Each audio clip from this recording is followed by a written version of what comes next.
Bismillahirrahmanirrahim. Assalamualaikum warahmatullahi wabarakatuh. Halo anak-anak keren dan hebat, bertemu lagi dengan Bu Yuli. Bagaimana kabarmu pada hari ini? Semoga kita selalu diberi kesehatan oleh Allah Subhanahu wa Ta'ala. Amin.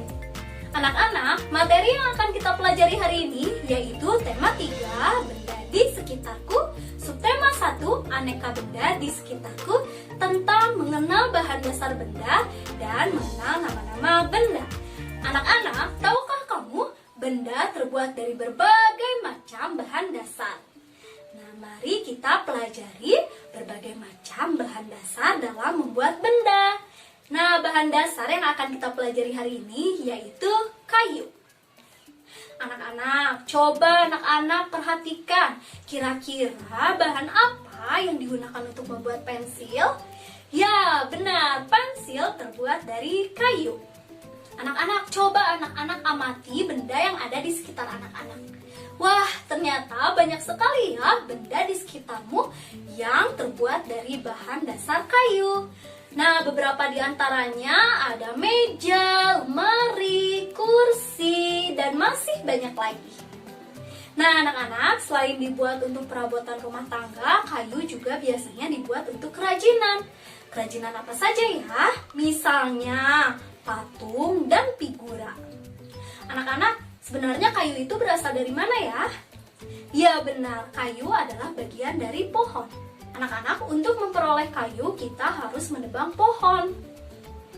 Kemudian mengambil bagian batang untuk diolah dan dijadikan berbagai macam benda. Perubahan dari batang kayu menjadi benda-benda tersebut melalui proses yang berbeda-beda. Pertama, bahan pohon ditebang. Batang pohon yang telah ditebang disebut kayu gelondongan atau log.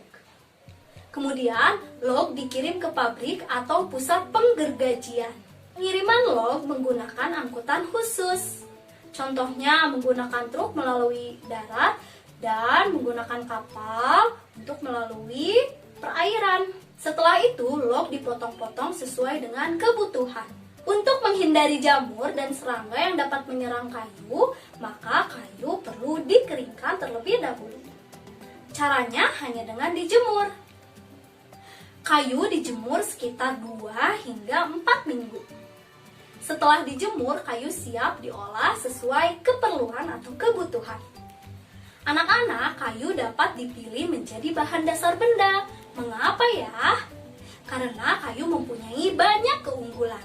Keunggulan kayu adalah mudah dibentuk.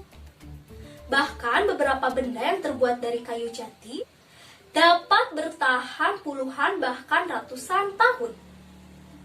Kelemahan benda yang terbuat dari kayu adalah tidak tahan api sehingga mudah terbakar. Ada juga beberapa jenis kayu yang mudah terserang rayap maupun serangga lainnya.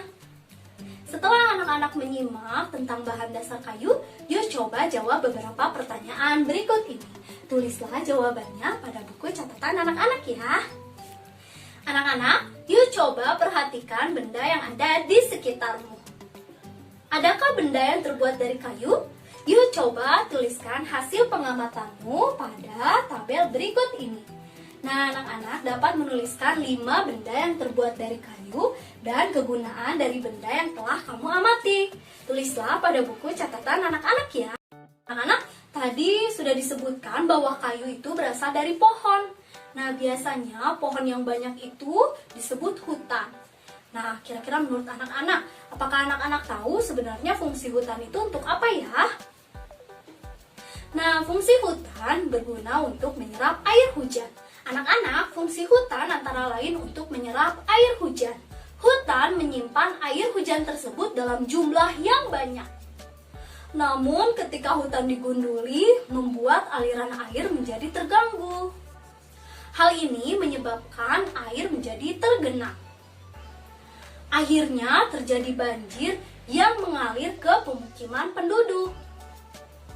Kebutuhan dari benda yang terbuat dari kayu terus meningkat, mengakibatkan kebutuhan akan bahan kayu semakin meningkat. Setiap tahun banyak sekali pohon yang ditebang untuk menghasilkan kayu. Terkadang ada sekelompok orang yang menebang pohon tanpa izin. Nah, kegiatan menebang pohon tanpa izin tersebut disebut dengan penebangan pohon liar. Dikarenakan banyaknya pohon yang ditebang di hutan, maka semakin lama jumlah pohon yang ada di hutan semakin berkurang. Anak-anak, alhamdulillahirobbilalamin, demikian pembelajaran kita hari ini. Tetap semangat, tetap jaga kesehatan, dan tetap ceria. Sampai berjumpa kembali. Assalamualaikum warahmatullahi wabarakatuh.